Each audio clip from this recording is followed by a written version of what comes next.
Trust Through the Ages. Written by faithms. Read to you by Evie is Evil.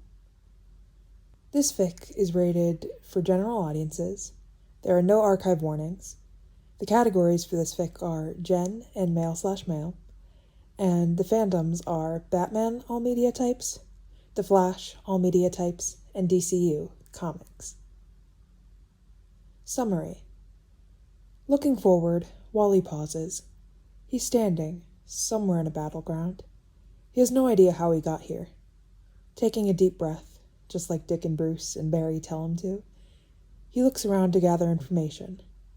He squints his eyes suspiciously at a group of costumed people fighting an alien-looking creature? Is that alienphobic? And confiscating a weird-looking gun. He recognizes Superman and Wonder Woman from the Batcomputer and the news, though quite a few others look unfamiliar to him. Seeing a flash of red, he quickly reprimands himself for not self-checking, before realizing that he isn't hurt.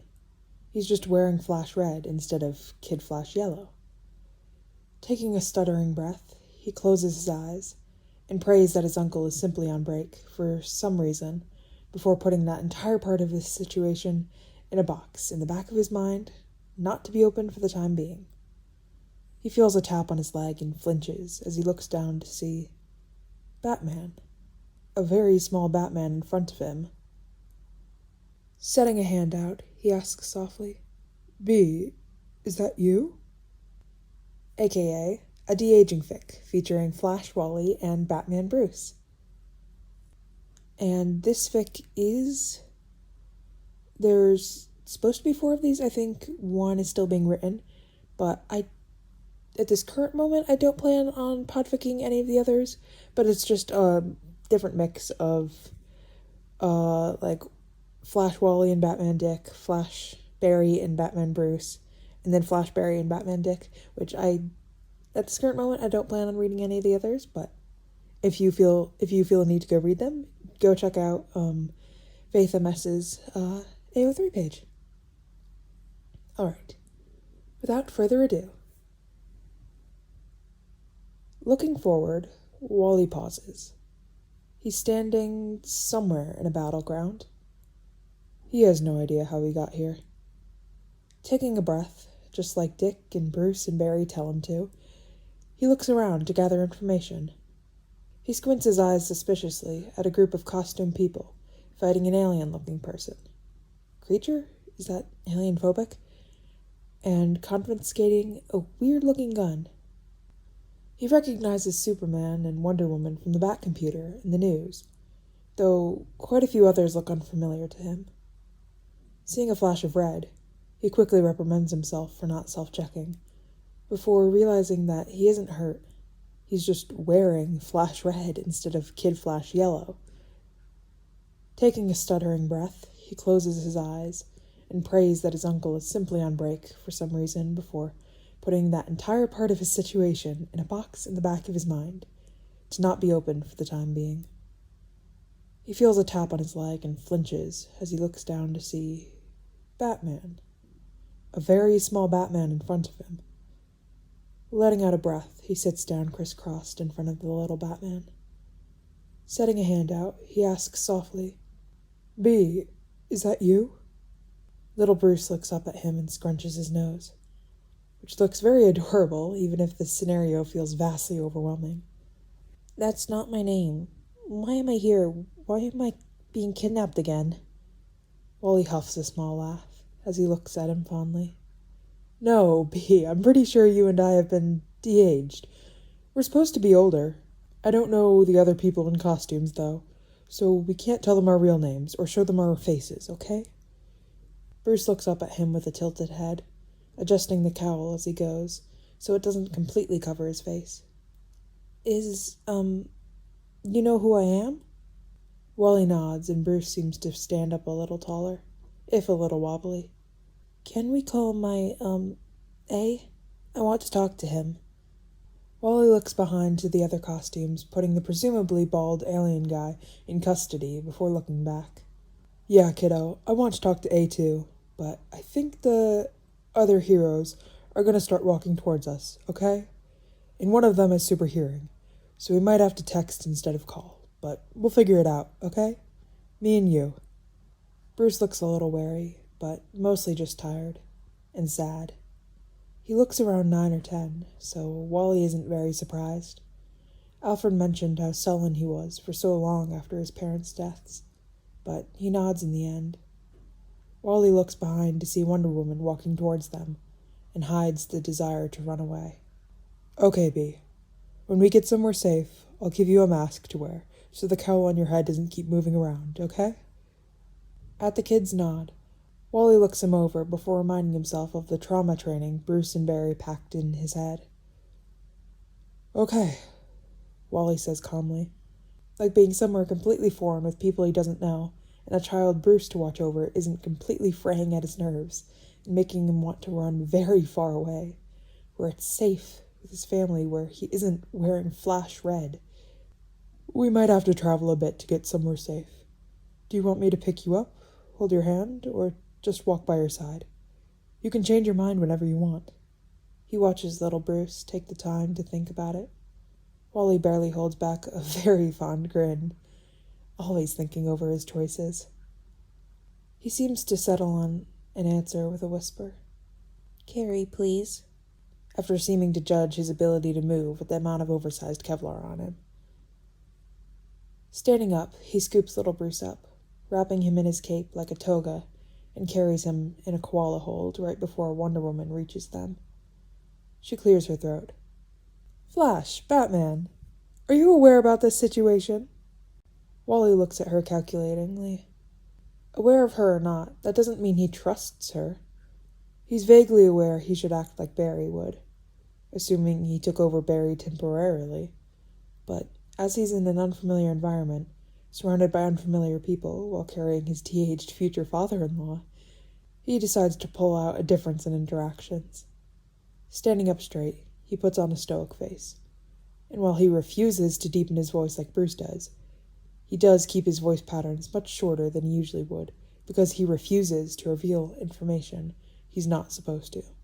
Dick, even if fondly, always said his big mouth was his biggest weakness, and Wally needs to make sure nothing potentially compromising to whatever he and Bee are doing comes out. De-aged. Bee more than me. I recognize you and a few others from the news. Others are unfamiliar. How much of either of our backgrounds are you familiar with? The Amazon in front of him gives a few slow blinks in confusion. Wally is assuming due to difference in interaction, before nodding her head to herself. Yes, we were battling a foe and had shot you. You couldn't move, and as you were getting smaller very quickly, Batman pushed himself in front of you, to give time for us to take care of him, without you becoming non-existent as we worried about. You both have insisted to keep your identities hidden, but we've all been part of the Justice League for about 4 years now. Wally's ears start ringing a little. What year is it? She tilts her head the slightest bit. 2017. Wally closes his eyes and mutters a curse, pressing his forehead against little Bruce's head as the kid's arms tighten around his neck. Taking a breath, he sways back and forth to help Bruce, and honestly himself at this point, calm down. 7 years. He's supposed to be 24. God, that's a long time. But for Bruce, it has to be closer to 26 years. Bruce is supposed to be 36. Giving him a kiss on the side of his head, he looks back at Wonder Woman with a blank face. Take us somewhere safe. I need to make a call. I assume you and the others are finding a way to reverse this? Yes, of course, but are you okay? She looks at him with genuine earnestness, but Wally just simply doesn't know her. Blank, because that's all he can be right now.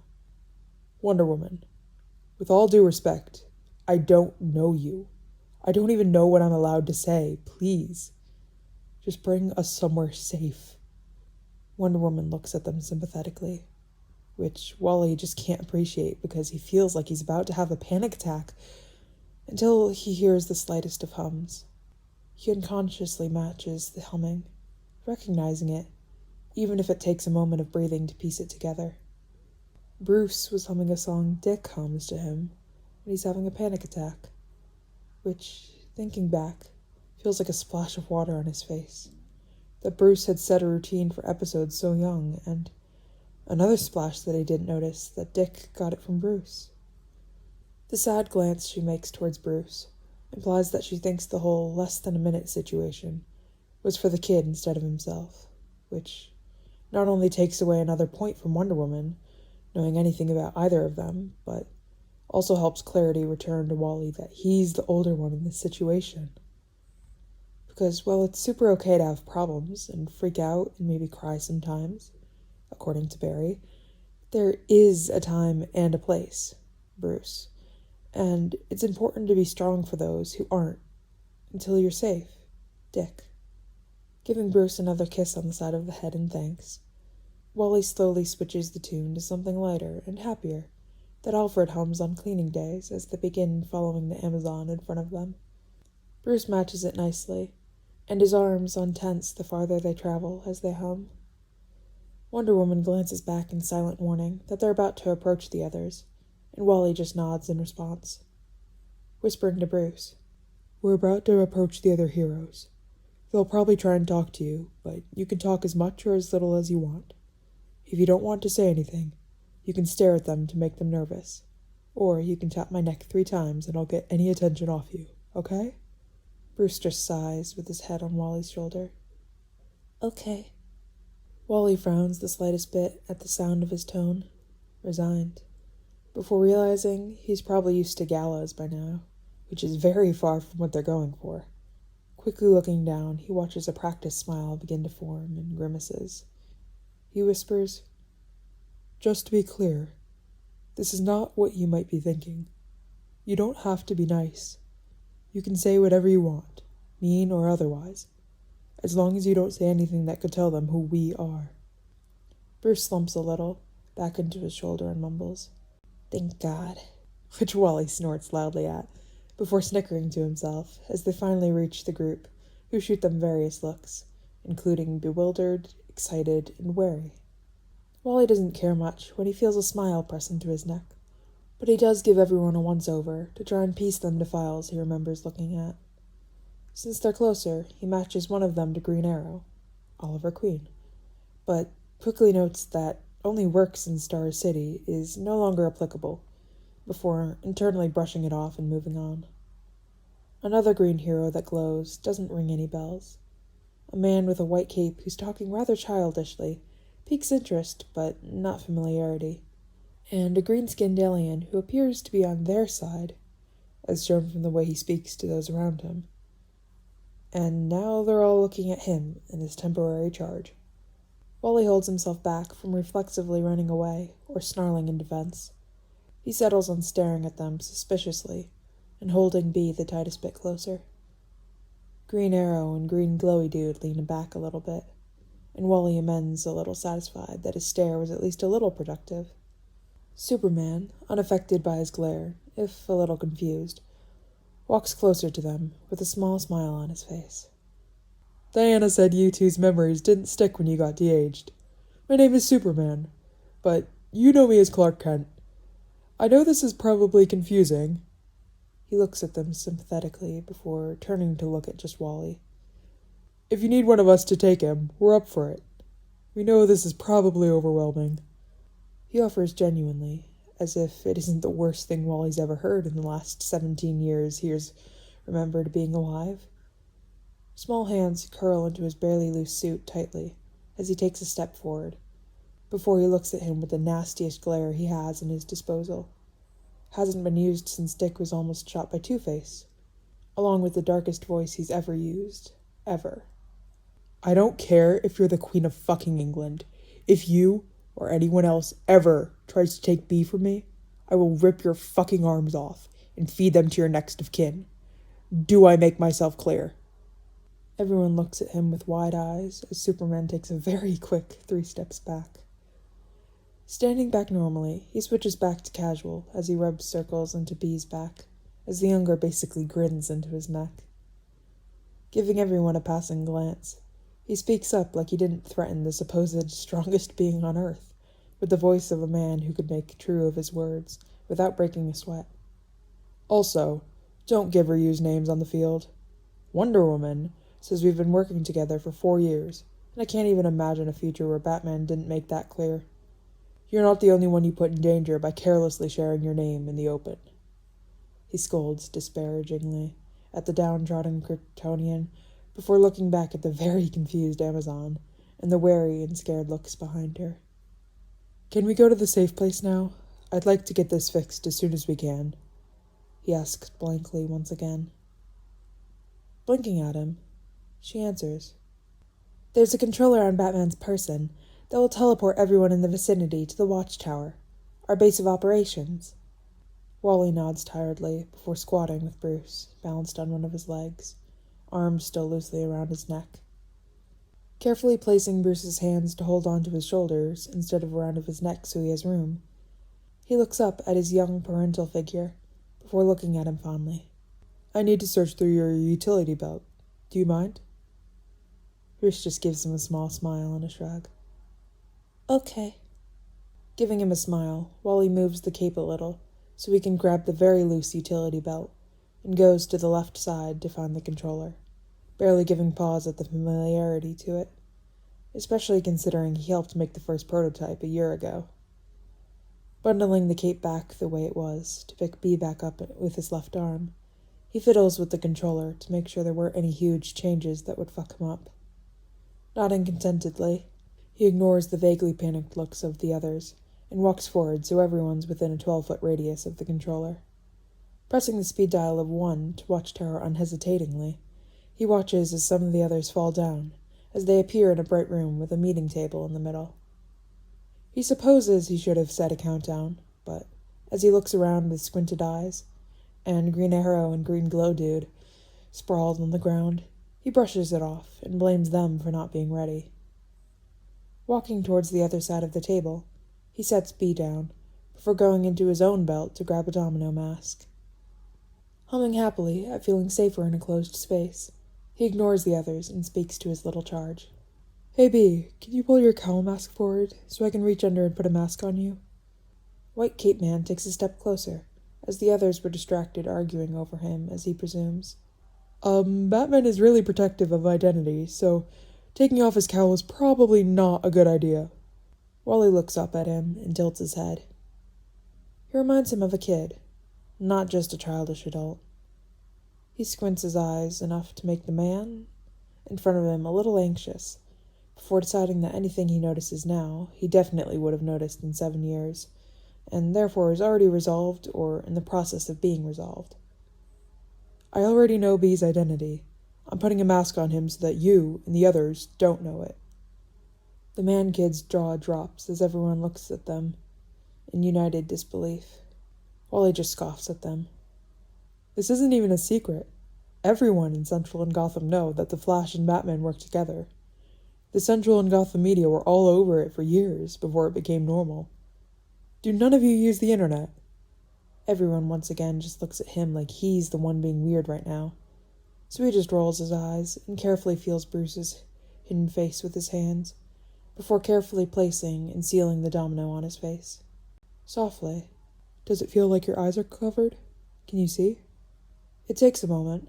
Wally presumes he's blinking, waiting to think before he answers. Yes, it's good. Thanks. Nodding resolutely, Wally finally takes the cowl off of him to reveal very fluffy black hair and pale skin. He holds back his coo. Barely. Smiling brightly and getting one back, he reaches for Bruce slowly so he can decline if he so wishes, before picking him up for just a few seconds, before sitting at the head chair and placing Bruce in his lap, sideways, and moving B's cape to use as a blanket. Feeling comfortable and safe, Wally finally untenses from where he felt stuck for the past hour. It really hadn't been that long for all the panic he's had.